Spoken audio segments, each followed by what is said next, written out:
Welcome back to the Motivation Hive. In Chapter 13 of Think and Grow Rich, we delve into the fascinating realm of the subconscious mind, a powerful force that holds the key to unlocking our true potential. Get ready to discover the connecting link between your conscious and subconscious mind and learn how to utilize this connection to manifest your deepest aspirations. Join us as we embark on Chapter 13. The subconscious mind, the connecting link.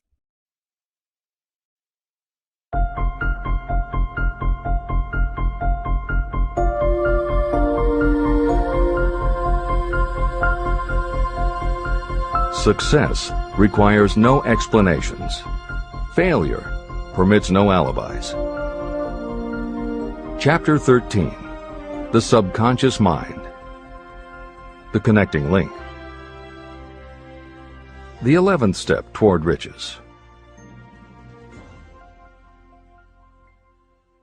The subconscious mind consists of a field of consciousness, in which every impulse of thought that reaches the conscious mind, through any of the five senses, is classified and recorded. The subconscious receives and files sense impressions or thoughts regardless of their nature. You can plant in your subconscious mind any plan, thought, or purpose that you desire to translate into its physical or monetary equivalent. Those desires that have been mixed with emotional feeling and faith in your ability are the ones that are strongest. Therefore, they are the first to which the subconscious responds. The subconscious mind works day and night, and in some way which is not fully understood, the subconscious seems able to draw upon the forces of infinite intelligence for the power to transmute your desires into their physical equivalent. And it does it in the most straightforward and practical way.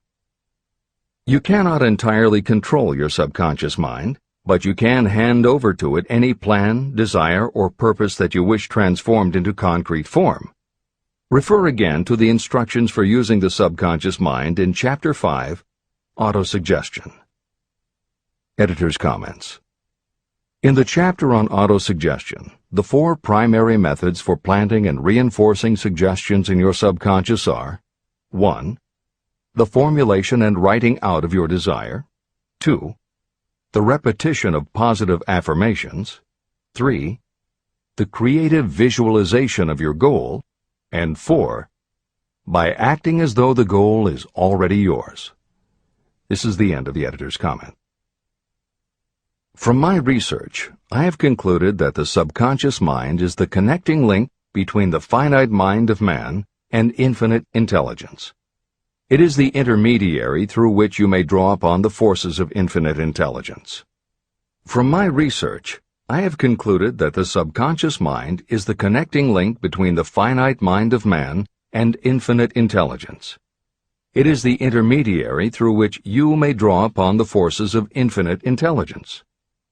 Only the subconscious mind contains the process by which mental impulses, thoughts, are modified and changed into their spiritual, energy, equivalent. It alone is the medium through which prayer, desire, may be transmitted to the source capable of answering prayer, infinite intelligence. How to energize your subconscious mind for creative effort. The possibilities of what you can do when you connect creative effort with the subconscious mind are stupendous. They inspire me with awe. I never approached the discussion of the subconscious mind without a feeling of littleness and inferiority, due to the fact that man's entire stock of knowledge on this subject is so pitifully limited. First, you must accept as a reality the existence of the subconscious mind and what it can do for you. This will enable you to understand its possibilities as a medium for transmuting your desires into their physical or monetary equivalent, and then you will comprehend the full significance of the instructions given in Chapter 3, Desire. You will also understand the importance of making your desires clear and putting them in writing. You will understand as well the necessity of persistence in carrying out instructions. The 13 principles that are the basis of this book are the stimuli with which you acquire the ability to reach and to influence your subconscious mind. Do not become discouraged if you cannot do this on your first attempt. Remember that the subconscious mind can be directed only through habit. You have not yet had time to master faith. Be patient. Be persistent. Editor's comments. There are two aspects to Hill's theory of the subconscious mind. There are two aspects to Hill's theory of the subconscious mind. One is the concept of the subconscious as the storehouse of all information and thoughts that you have ever experienced. The second is the concept of the subconscious as the gateway to infinite intelligence. In this chapter, Hill focuses primarily on the subconscious as a storehouse. Expanding on the editorial comment about the subconscious mind that appears in the chapter on autosuggestion, proof that the subconscious is a storehouse of information is confirmed in the use of hypnotherapy by psychiatrists. Through hypnosis, psychiatrists are able to help patients open the door to their subconscious so that they can retrieve information about traumatic situations that have been filtered out or repressed by the conscious mind. Further proof is in the use of hypnosis by law enforcement officials to recapture information such as license plate numbers and other details that the conscious mind of a witness has filtered out. Although results vary from person to person, there is no doubt that the subconscious has access to information that the conscious mind does not. This storehouse aspect of the subconscious is what accounts for some ideas that come to us through creative imagination. In some instances, bits of information and ideas that our conscious mind has forgotten will connect with each other on a subconscious level to create a new idea, and that idea will be received by our creative intelligence, which presents it to us as a flash of inspiration. You can't completely control this process, but you can condition yourself to come up with more and better ideas. It is a fact that a traumatic experience, the result of which creates a strongly planted idea, can influence the way a person thinks and acts. If that is true, then by intentionally using all of your efforts to powerfully plant an idea in your subconscious, you should be able to create what would amount to a good traumatic experience that will influence the way you think and act in a positive way. This is exactly how you develop what Hill calls a money consciousness. If you do everything within your power to strongly, firmly, and with complete faith and conviction plant the idea that you will be successful and achieve your desire, your subconscious will accept and store that idea. If you have planted the idea so strongly that it is the dominant idea in your subconscious, it will influence all of the other ideas and information stored there. When you have given your subconscious this specific direction that it did not have before, it will begin to put together pieces of information, and through your creative intelligence, you will find that you are coming up with more and better plans and ideas to accomplish your goal. But as Hill says, you can do this only through faith and habit. You must write out the affirmation of your goal, and you must repeat it aloud every day with absolute faith and conviction that you can achieve it. You must vividly and creatively visualize yourself achieving your goal, and you must do it every day. You must conduct yourself with the attitude that says you can accomplish your goal, and that you deserve the help of those who can help you to accomplish your goal. And you must conduct yourself in that way every day. If you seriously commit yourself to doing these things, it will change the way you think and act. Your subconscious will do everything it can to transmute your desire into reality, and other people will want to do what they can to help you succeed. This is the end of the editor's comments. Many statements in the chapters on faith and on autosuggestion are repeated here for the benefit of your subconscious mind. Remember, your subconscious mind functions whether you make any effort to influence it or not. This means that thoughts of fear, poverty, and all negative ideas will affect your subconscious mind unless you master these impulses and give it more desirable food on which it may feed. The subconscious mind will not remain idle. If you don't plant desires in your subconscious mind, it will feed on the thoughts that reach it as the result of your neglect. Both negative and positive thoughts are reaching your subconscious mind continuously. These thoughts come from the four sources. 1. Consciously from other people. 2. Your subconscious. 3. Subconsciously from other people. And 4. Infinite intelligence. Every day, all kinds of thought impulses are reaching your subconscious mind without your knowledge. Some of these impulses are negative. Some are positive. Right now, you should be specifically trying to shut off the flow of negative impulses and actively working to influence your subconscious mind through positive impulses of desire. When you achieve this, you will possess the key that unlocks the door to your subconscious mind. Moreover, you will control that door so completely that no undesirable thought may influence your subconscious mind. Everything that you create begins in the form of a thought impulse. You can create nothing that you do not first conceive as a thought. Through the aid of the imagination, thoughts may be assembled into plans. The imagination, when under your control, may be used to create plans or purposes that lead to success in your chosen occupation.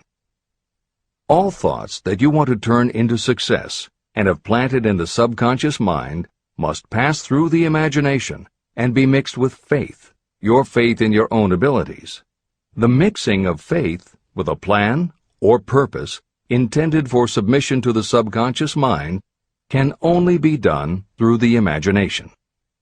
From these statements, it should be clear that if you want to make use of your subconscious mind, it will call for the coordination and application of all 13 principles of success that are the basis of this book. Make your positive emotions work for you. The subconscious mind is more susceptible to influence by thought mixed with feeling or emotion than it is by thoughts originating solely in the reasoning portion of the mind. In fact, there is much evidence to support the theory that only emotionalized thoughts have any real influence on the subconscious mind. It is a fact that emotions or feelings rule the majority of people. If it is true that the subconscious mind responds better and faster to thoughts that are well mixed with emotion, it is essential to become familiar with the more important of the emotions. There are 7 major positive emotions and 7 major negative emotions. The negatives get into your thoughts naturally and go directly to your subconscious without any help from you. The positive emotions must be injected by you through the principle of autosuggestion into the thought impulse that you wish to pass on to your subconscious mind. These emotions or feeling impulses may be likened to yeast in a loaf of bread. They are the action element which transforms thought impulses from the passive to the active state. That is why thought impulses that have been well mixed with emotion are acted upon more readily than thought impulses originating in cold reason. Editor's comments. W. Clement Stone, Napoleon Hill's friend, mentor, and business partner, arranged for the publication of many of Napoleon Hill's later writings. The following is adapted from material that appears in 2 of these books, Napoleon Hill's Keys to Success and Believe and Achieve. Enthusiasm is a positive mental attitude, an internal impelling force of intense emotion, a power compelling creation or expression. Being enthusiastic is an impelling external expression of action.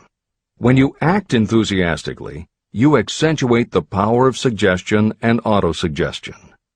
The sales manager, public speaker, minister, lawyer, teacher, or executive who acts enthusiastic by speaking in an enthusiastic, sincere manner develops genuine enthusiasm. If you act enthusiastic, your emotions will follow. By filling your conscious mind with enthusiasm, you also impress upon your subconscious mind that your burning obsession and your plan for obtaining it are certain things. Then, if your conscious enthusiasm dims, your subconscious will be there, full of images of your success to help you stoke your conscious fires of enthusiasm once again. This is the end of the editor's comments. You are preparing yourself to influence and control the inner audience of your subconscious mind in order to hand over to it the desire for money, which you wish transmuted into its physical, monetary equivalent. It is essential, therefore, that you understand the method of approach to this inner audience. You must speak its language. It understands best the language of emotion or feeling. Following are the 7 major positive emotions and the 7 major negative emotions. I am listing them here so that you may draw upon the positives and avoid the negatives when giving instructions to your subconscious mind. The 7 major positive emotions. The emotion of desire, the emotion of faith, the emotion of love, the emotion of sex, the emotion of enthusiasm, the emotion of romance, the emotion of hope.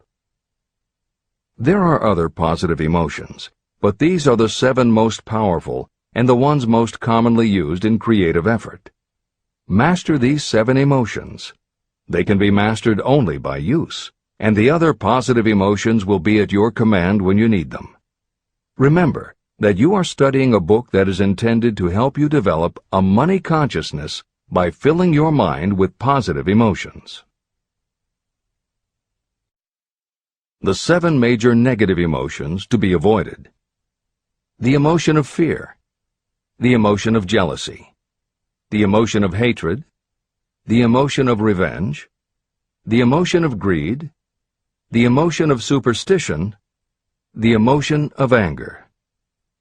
Positive and negative emotions cannot occupy the mind at the same time. One or the other must dominate. It is your responsibility to make sure that positive emotions constitute the dominating influence of your mind. That is where the law of habit will help you. Form the habit of applying and using the positive emotions. Eventually, they will dominate your mind so completely that the negatives cannot enter it. Only by following these instructions literally and continuously can you gain control over your subconscious mind. The presence of a single negative in your conscious mind is sufficient to destroy all chances of constructive aid from your subconscious mind. Editor's comments. Napoleon Hill's concern about the susceptibility of the subconscious mind to negative thoughts, emotions, and comments is well known to professionals who work with these techniques. In clinical hypnotherapy, there is an axiom referred to as the law of reversed effect, which states that whenever there is a conflict between imagination and willpower, the imagination wins. When you attempt to plant an idea, if the subconscious already harbors a negative, trying to force the new idea has the reverse effect, because the subconscious becomes obsessed with defending its established negative idea. And the harder you try to do something, the more the subconscious resists, and the more difficult it becomes. Even the use of the word try is warned against, because it gives the suggestion to the subconscious of a preconceived failure. The concept of trying implies an ongoing effort. You don't want to try. You want to succeed. If you ask your subconscious to help you try, it may do just that. It may help you try, but it will prevent you from succeeding. Because if you did succeed, then it could no longer help you try, which is what you asked it to do. The cautionary note about using the word try is just one example of the care that should be taken when formulating affirmations and using autosuggestion. The following are some other rules of thumb that most modern experts agree on. 1. Affirmations should always be stated as a positive. Affirm what you do want, not what you don't want. 2. Affirmations work best when they are short and very clear about a single desired goal. Take the time to write, rewrite, and polish your affirmation until you can express your desire in a short statement of precise and well-chosen words. 3. Affirmations should be specific about the desired goal, but not about how to accomplish it. Your subconscious knows better than you what it can do and how it can do it. 4. Do not make unreasonable time demands. Your subconscious can't make anything happen suddenly or now. 5. Just saying the words will have little effect. When you affirm your desire, you must do it with such faith and conviction that your subconscious becomes convinced of how important it is to you. As you affirm your desire to yourself, visualize it in your mind's eye as big as a billboard. Make it big, powerful, and memorable. 6. Repetition of your emotionalized affirmation is crucial. At this time, it is your habit to think one way. By repeating your affirmation often every day, your new way of thinking will begin to be your automatic response. Keep reinforcing it until it becomes second nature to you, and your habit will have become to think the new way, the way you want to think. This is the end of the editor's comments. We form habits based on the degree of reinforcement we receive. Habits make no moral judgments. They can be either good or bad.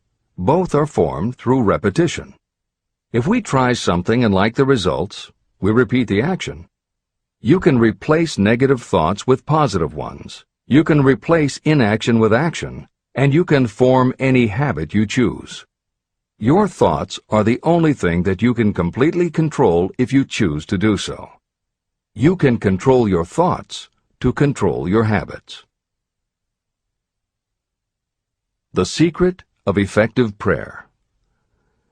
Most people resort to prayer only after everything else has failed, or else they pray by a ritual of meaningless words. And because most people who pray do so only after everything else has failed, they go to prayer with their minds filled with fear and doubt. Because fear and doubt are the emotions that are mixed with their prayer, these are the emotions the subconscious mind passes on, and these are the emotions that infinite intelligence receives and acts upon. If you pray for a thing, but as you pray you have fear that you may not receive it, or that your prayer will not be acted upon by infinite intelligence, your prayer will have been in vain. Prayer does sometimes result in the realization of that for which one prays. If you have ever had the experience of receiving something for which you prayed, go back in your memory and recall your actual state of mind while you were praying, and you will know for sure that the theory here described is more than a theory. The method by which you may communicate with infinite intelligence is very similar to the way the vibration of sound is transmitted by radio waves. Sound cannot be transmitted through the atmosphere until it has been changed into a very high rate of vibration. The radio station takes the sound of the human voice and modifies it by stepping up the vibration millions of times. Only in this way can the energy of sound be sent over distances. After this transformation has taken place, the energy, which originally was in the form of vibrations of sound, is broadcast or transmitted as a radio signal. When a radio set receives the high-speed transmission, it then reconverts that energy back to its original slower rate of vibration. And when it is stepped down to its original rate, it vibrates the diaphragm of the speaker, which reproduces the original sound of the voice. The subconscious mind is the intermediary that translates prayers or desires into terms that infinite intelligence can receive. The answer comes back to you in the form of a definite plan or idea for procuring the object of your prayer.